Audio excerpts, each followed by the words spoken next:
Dans la vidéo précédente, nous avons vu les listes qui font partie des structures de données retrouvées dans Python. Dans cette vidéo, nous parlerons des dictionnaires. C'est quoi un dictionnaire? Le dictionnaire est une collection de paires clés-valeurs. C'est une structure populaire de Python qui est un bon moyen de stockage et d'analyse de données. Les clés d'un dictionnaire doivent être uniques. Alors, lorsqu'on dit collection de paires clés-valeurs, qu'est-ce que ça veut dire? Pensez au dictionnaire naturel que nous avons, par exemple le dictionnaire Robert. Vous avez des mots qui sont accompagnés de leur définition. C'est exactement la même chose ici. Dans un dictionnaire Python, vous avez une clé qui représente le mot et sa valeur qui représente la définition. D'accord? C'est un peu comme ça. Donc, c'est des collections de paires clés-valeurs. Ça va ensemble. Pour créer un dictionnaire dans Python, vous utilisez les accolades comme ceci. Je vais créer un dictionnaire, par exemple, que je vais nommer acteur qui est égal à. Je vais dire, la première clé, c'est le nom, pour définir le nom de l'acteur. Je lui mets comme valeur, par exemple, Jackie Chan. J'espère que c'est comme ça on l'écrit, Jackie Chan, d'accord, pour dire l'acteur Jackie Chan. Et une autre clé, l'âge, je mets 66 par exemple. Et le pays d'origine, je mets Hong Kong. Hong Kong. D'accord? Donc, j'ai une collection de paires clés-valeurs. La première paire, c'est le nom Jackie Chan. La deuxième paire, âge 66. Et la troisième paire, c'est pays Hong Kong. Alors, ici, les clés sont nom, âge et pays. Et il y a une condition sur les clés d'un dictionnaire. Elles doivent être uniques. Donc, c'est-à-dire, je ne peux pas avoir, par exemple, deux clés qui ont la même appellation. Je ne peux pas avoir, par exemple, âge comme clé et encore dans une autre collection, dans une autre paire clé-valeur, j'ai encore une clé qui s'appelle âge. C'est impossible. J'affiche acteur. J'exécute. D'accord? Vous voyez, ça m'affiche. Non, Jackie Chan, âge 66, pays Hong Kong. Maintenant, je veux récupérer la valeur d'une clé. Comment je fais pour récupérer la valeur de la clé d'un dictionnaire? D'accord? Je fais juste comme ceci. Je peux dire, je veux récupérer par exemple la valeur de la clé nom. Donc, je fais acteur comme ceci, nom. J'exécute. Donc, la valeur de la clé nom dans le dictionnaire acteur, c'est bel et bien Jackie Chan. D'accord? Avant de même récupérer les clés, je vais créer une cellule de code ici. Je fais insert above. Donc, avant. Donc, comment récupérer les clés des dictionnaires, d'un dictionnaire? Donc, je fais acteur.keys. Comme clé en anglais, tout simplement. C'est en cela que Python est vraiment facile, quoi. Donc, clé, vous faites appel à la méthode keys, qui signifie clé en anglais, c'est tout. Donc, les clés du dictionnaire acteur sont nom, âge, pays. D'accord? Je pourrais aussi faire comme ceci. J'exécute. Je pourrais aussi dire acteur. Donc, acteur. Maintenant, je veux récupérer les valeurs. Donc, acteur.values. D'accord? Les valeurs. Et là, les valeurs sont Jackie Chan 66 Hong Kong. D'accord? Maintenant, pour récupérer la valeur d'une clé, nous avons vu, c'est acteur nom. Supposons que je veux récupérer la valeur de la clé pays. C'est Hong Kong. D'accord? Pour changer la valeur d'une clé, supposons que j'apprends que, par exemple, Jackie Chan, en fait, n'a plus 66 ans, mais qu'il a 68 ans et que je veux changer ça dans le dictionnaire. Je fais tout simplement acteur, âge, D'accord? Et je lui attribue maintenant la valeur 68. D'accord? J'affiche maintenant acteur, vous allez voir. Non, Jackie Chan, âge 68, ce n'est plus 66, mais 68 et pays Hong Kong. Voilà comment je peux changer la valeur d'une clé. Je veux ajouter une nouvelle paire clé-valeur dans un dictionnaire. Donc, supposons que j'ai les informations sur les films que Jackie Chan a fait sortir, a créé.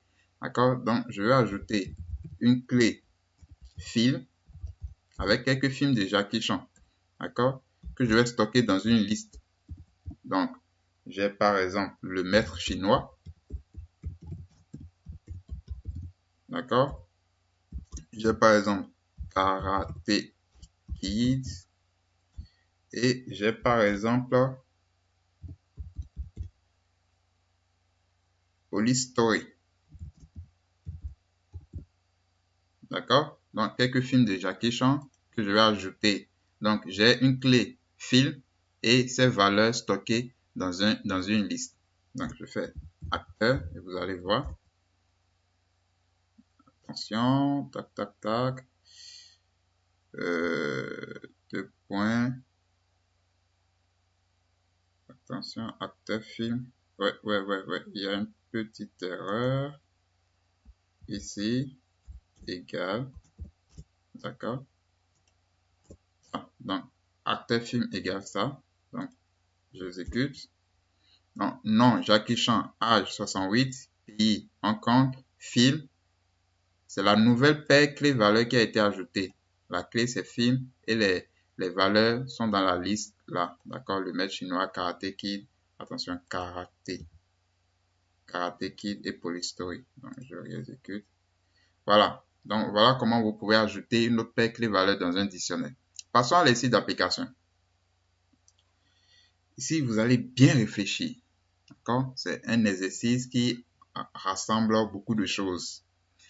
On dit soit la liste de dictionnaires donnant des informations sur certains grands acteurs de Hollywood ci-dessous. Calculer le revenu moyen des acteurs. D'accord? Le revenu en millions de dollars ici. Hein? Donc, et afficher les informations des acteurs dont, il y a deux fois dont, je vais effacer. D'accord? J'enregistre. Afficher les informations des acteurs dont le salaire est supérieur au salaire moyen. Non, dans un premier temps, vous calculez le revenu moyen de ces acteurs-là. Et dans un second temps, vous affichez les informations des acteurs dont le salaire est supérieur au salaire moyen. La règle d'or, vous mettez pause, vous écrivez votre code de résolution, vous réfléchissez, vous écrivez le code. Si ça ne marche pas, vous retentez, vous réfléchissez, vous creusez le cerveau. C'est ça la programmation, d'accord? C'est l'un des avantages de programmer, c'est que ça vous fait vraiment réfléchir et ça aiguise aussi vos neurones. Donc, ne vous privez pas de cela. Et après avoir tout tenté, maintenant que vous remettez pause pour revenir voir la correction. Alors, j'espère que vous l'avez fait. On va passer à la correction ensemble. Moi, je vais vous proposer ma correction et sachez qu'il y a plusieurs façons de résoudre un problème en programmation. Donc, comme on le dit, plusieurs chemins mènent à Rome. L'essentiel, c'est de comprendre ce qu'on l'on écrit comme code. Voici, nous avons une liste de dictionnaires parce que ici, vous avez les crochets là, d'accord? Donc, c'est bel et bien une liste. Mais à l'intérieur de la liste, on a des dictionnaires, d'accord? Donc, rappelez-vous, j'ai dit que la liste peut contenir tout type d'objets Python. Donc, ici, nous avons une liste de dictionnaires. Et dans chaque dictionnaire, en fait, chaque dictionnaire est composé des informations d'un acteur d'Hollywood. Ici, par exemple, le premier dictionnaire, nous avons l'acteur Dwayne Johnson, pour ceux qui le connaissent, Dwayne Johnson, et revenu 89,4 millions de dollars, film, quelques-uns de ces films. Nous avons par exemple Jackie Chan qui revient ici, et revenu 58 millions de dollars, ces films Karate Kid, Police Story, Rush Hour. Donc, vous avez quelques acteurs et leurs informations. On veut calculer le revenu moyen des acteurs. Le revenu se trouve dans la clé revenu. On veut calculer la moyenne. Donc, il faudra écrire le code de telle sorte que même si on venait à changer des informations dans le dictionnaire, d'accord, que le code puisse toujours fonctionner. C'est ça le codage. Donc, il ne s'agit pas de créer une liste, par exemple, et de venir copier les informations à chaque fois, d'accord, copier et mettre une virgule, venir copier ici aussi. Donc, imaginez que votre dictionnaire, c'est pas 5 acteurs, mais 10 000 acteurs, par exemple. Vous n'allez pas à chaque fois copier, venir, non, non, non, non. On fait pas ça en programmation. On écrit des choses pour automatiser ces tâches. D'accord? C'est ce que nous allons faire. Donc, on commence. On veut récupérer les revenus. D'accord? Donc, nous, on va créer une liste vide, comme on l'a fait précédemment dans la vidéo précédente. On va créer une liste vide. On va dire revenus. D'accord? Revenus comme ça. Ou ES, peu importe, on s'en fout. On va créer la liste vide comme ça. Pour stocker les revenus. Et on va dire for acteur in, d'accord, acteur, deux points. Regardez bien. Quand j'écris, je pouvais écrire in, on est habitué à ça, mais ici, moi je veux dire pour tout acteur dans la liste acteur. Rappelez-vous, acteur, c'est ça. Et c'est une liste. On a dit que les listes sont des objets itérables. On peut itérer sur une liste. Donc, pour tout acteur dans ça, quelle est la nature d'un élément de acteur, de la liste acteur? C'est un dictionnaire. Donc, acteur ici que j'ai créé là, c'est un dictionnaire. Donc, pour tout acteur dans acteur, je vais faire comme ça. Je vais dire salaire, bien revenu, je m'en fous. Salaire, par exemple, S égale, ou bien revenu R égale, d'accord? Comment on va récupérer la valeur de revenu? On a appris comment récupérer la valeur. On a appris comment récupérer la valeur d'une clé.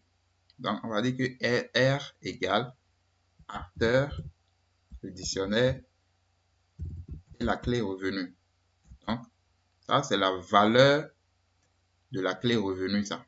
D'accord? Dans le dictionnaire acteur. Il faut bien suivre. Et après, lorsque j'ai le revenu, j'ai récupéré le revenu comme ça que j'ai stocké dans une variable R, je vais maintenant à chaque boucle, à chaque itération, aller enregistrer ça dans ma liste vide précédemment créée. Donc, je vais faire revenu point append R. Je reprends. Je déclare une liste vide revenu dans laquelle je compte stocker les revenus des acteurs.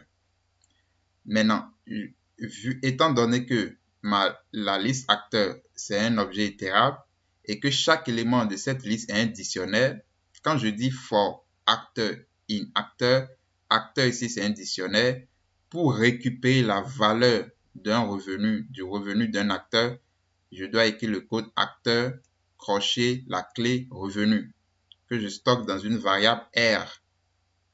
D'accord? Et maintenant, à chaque fois, je veux l'enregistrer, cette valeur-là, R, dans la liste vide précédemment créée, qui est revenu. D'accord? Donc, revenu.append R. Jusque-là, c'est un peu ce qu'on a fait au niveau de la vidéo précédente. Donc, je peux afficher maintenant, je sors de la boucle et j'affiche ma liste revenu. J'exécute, soit avec Shift Enter, soit avec cette cellule-là, cette commande-là plutôt. Qu'est-ce qui me dit name actor is not defined? Qu'est-ce que ça veut dire? En fait, j'ai pas exécuté cette cellule de code-là. Donc, il connaît pas, la variable acteur, lui, ne connaît pas ça. Donc, il faut que j'exécute ça. D'accord? Donc, j'exécute ça. Si vous voulez, je ne vais pas afficher, je vais juste exécuter. Voilà. Là, il a ça en mémoire. Maintenant, quand j'exécute ceci, ça devrait marcher. Donc, vous voyez, les revenus des acteurs ont été stockés dans la liste vide revenus. Donc, la liste revenus n'est plus vide. Maintenant, elle contient les salaires de ces acteurs-là. Donc, même si j'avais 10 000 acteurs, avec ce simple code-là,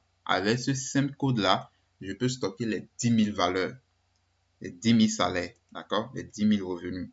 Donc, il n'y a pas à copier à chaque fois, d'accord?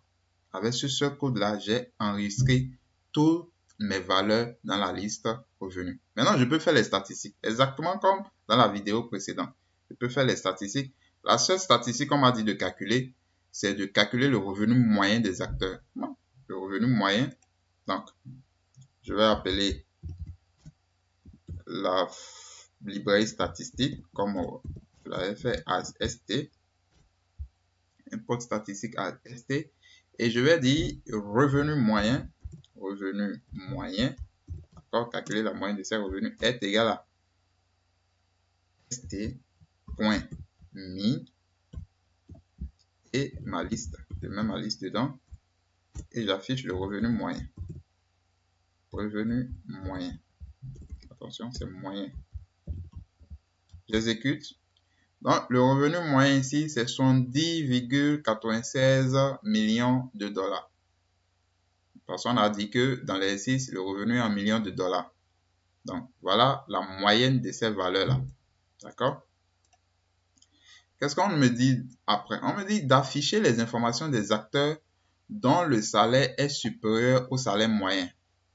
Donc, je dois afficher les informations, le nom, le revenu, les films, d'accord, des acteurs dont le revenu est supérieur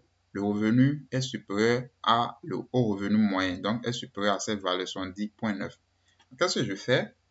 Je fais for acteur in acteur if, d'accord, acteur revenu. Donc, ça veut dire que si la valeur du revenu de l'acteur, donc si son revenu est supérieur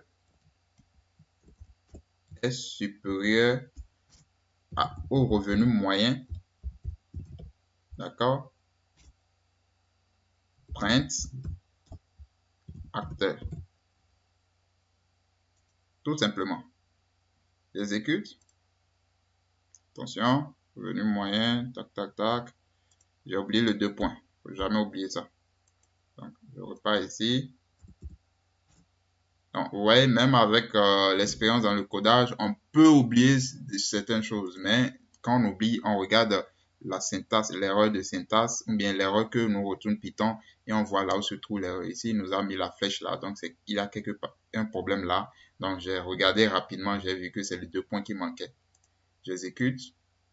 Donc, voilà, j'affiche les informations. Regardez, c'est les acteurs Dwayne Johnson et Chris Hemsworth là, qui ont leur revenu supérieur au revenu moyen. Quand je regarde leur revenu, c'est 89.4, c'est bel et bien supérieur à 70.9 et 76.4, c'est bel et bien supérieur à 70.96. D'accord? Et aussi, j'ai leur film. Donc, ça, si quelqu'un vient même changer des informations dans la base de données acteur, d'accord, dans le dictionnaire acteur, moi, je n'ai pas de crainte avec mon code, avec mon programme, d'accord? Je n'ai pas de crainte avec mon programme parce que il me suffit d'exécuter encore et j'ai les résultats. Je suppose que quelqu'un vient changer les choses, vient changer les chiffres. Il a mis, voilà, 100, on va dire 200 là, c'est pas, il met 500 là, bon, c'est pas plausible, hein, mais voilà, c'est pour vous donner un exemple, pour dire, voilà, que le salaire des acteurs a augmenté considérablement, et mais ici 4 par exemple, d'accord? Bon, moi, qu'est-ce que je viens faire? J'exécute juste, voilà, pour que la nouvelle variable acteur soit prise en compte en mémoire. J'exécute ici aussi, d'accord? Voilà, les revenus ont été stockés, moi je m'en fous.